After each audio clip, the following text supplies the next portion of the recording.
MCN коин сатып алып миллионер болуп кеткендер. Ай. Акыбалыңарга мышык ыйлай турган болуп атат го чиркин.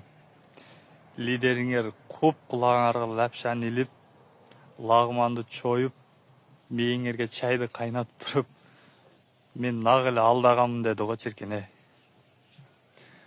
Ошо айтса башында ишенбейсиңер, мына чоң эле аялдар, эжелер, айрыкча силер көп болчуңар да ушу.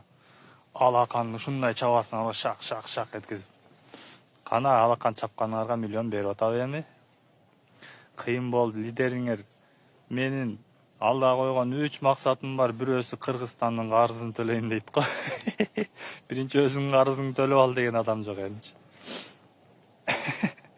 Не кылабыз эми, майла жок. Ушу достор, ушундай мошенниктерди сразу камаш керек да. Сразу нарака эркинен ажыратып тыгыш керек ошол жакачы. Эми мына алданган эжелер эми сабыр кылгыла. Эми туура жолго кайтып, кичине баш тиштеткиле, ар нерсеге башыңарды тыга бербей. Алат деселе бир жок эле акчаны сатып алып.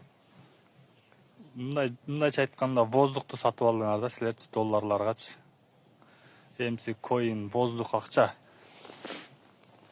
Ошо достор.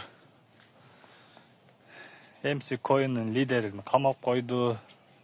Лидери мен мошенникмин деп нак мойнуна алды. Элдерди шарт эткенбиз деп. Биз үчөөбүз элек деди. Эми үчөөбүздүн экөөсүн камаса, Кудайым буйруса жакшы болот. Эми миллионер эжелер не кыласыңар эми? Карызыңарды кантип төлөйсүңөр? Кыргызстандын карызын төлөш керек эле. Жаман болду бул жагы. Лайк басып достор менен бөлүшөбүз достор. Комментарийди талкууну улантабыз. Комментарий силер үчүн жаралган. Комментарийди чагылатайлычы, давайчы.